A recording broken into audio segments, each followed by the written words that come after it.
Well, hello, my name is Stephen Lieberman, and welcome to the Artemis Defense Institute. These series of videos that we've put together are really intended for new gun owners, but quite honestly, I think any gun owner can actually gain some insight and some value from these. So whether you're brand new to the shooting sports or you've been shooting for years, I really encourage you to go through these videos. I think you'll find a lot of value. Now, a lot of our videos, because I am a lawyer, do tend to focus on the law. This one is focusing on protecting your hearing. The purpose of this video is to go over some of the basics of hearing protection while at the range. Now, with all of our videos, we always start the same way. We like to go over the 4 rules of firearm safety. They're extremely important, and you really should commit them to memorization. Number 1, we're going to treat all firearms as though they are always loaded. We're never going to let the muzzle cover or point at anything that we're not prepared to destroy. We're going to keep our finger off the trigger unless our sights are on target and we've made the decision to shoot. And lastly, we need to know our target and its environment.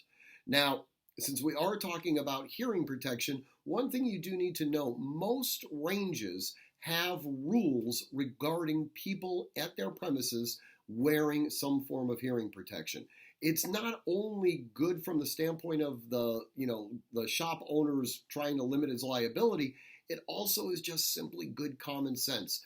You're putting yourself into a location where there is going to be sustained high levels of noise. Our ears can definitely suffer as a result of this. Since we're effectively in a training environment, we might as well take all necessary precautions to make sure that we're able to continue to hear throughout the rest of our lives. Now, there's sort of a graded form of hearing protection, and as all things, they tend to revolve around cost. The least expensive thing that you can do is to simply you can get them at Home Depot or any hardware store, and most ranges will give them away for free, but these are the little foam inserts that you kind of squish up and then stick into your ears. I don't particularly like them very much. They tend to pop out with me. They do provide a decent level of hearing protection, but I'll be honest with you, I'm not entirely sure they're completely adequate. Okay? Stepping up from that, we would then go to the completely non-electronic, very inexpensive noise dampening systems. These are just very, very cheap earmuffs that you can get at Home Depot or any other hardware store.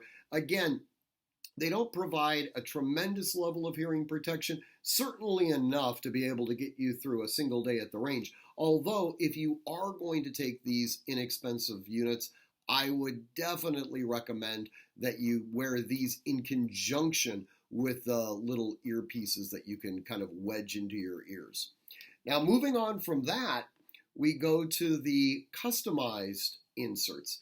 These little guys are actually manufactured, well, not manufactured, but you can get these things done at gun shows or conventions or things like that. There's a number of vendors who specialize in providing these services.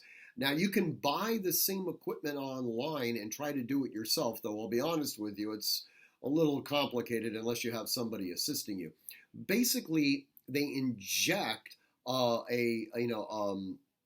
molten polymer into your ear, which then hardens, and these things become exactly the same shape as your ear canal. By twisting them in, they provide a very, very high level of hearing protection. The other nice thing about them is that since they're so low profile, if I'm shooting a rifle or a shotgun, as I come up and I gain my cheek weld, my hearing protector is not going to affect that weld that I get. So, especially when I'm shooting rifles, I prefer to use these. They're a lot more comfortable. Now, the one that I probably use the most, especially when I'm teaching, is this. This is the same concept as these, although they're molded a little bit better for my own ears, and they do provide a higher level of hearing protection. The major difference here is that, as you can see, they're electronic. Now, they're not designed to create some sort of white noise background or anything like that. What they're designed to do is to amplify the ambient noise that is around you. So if I'm wearing these earphones and they're on, you and I could be having a casual conversation, and I'll be able to hear you without any issue whatsoever. In fact, actually, my hearing is enhanced when I'm wearing these things. I can actually hear more things going on around me. The instant that the headphone recognizes a certain impulse at a decibel level that's dangerous for me to hear, it instantly shuts off that microphone, thereby allowing the muffling system to block the sound of the gunshot going off. So if I'm taking a class or I'm teaching a class, I don't have to constantly be taking my earphones on and off. I can just listen and be able to hear what's going on. Now, these electronic ears used to be really, really, really expensive. They come down in cost tremendously. You can get a decent pair of these things for about 30 or 40 bucks. So, do your research, but get a good solid pair of ears. Something that you're going to be able to wear for an extended period of time that's not going to be uncomfortable for you and allows you to do the kind of recreational or training activity that you want to enjoy. As always, train constantly, train consistently, train repetitively, and train with purpose. Above all else, stay safe.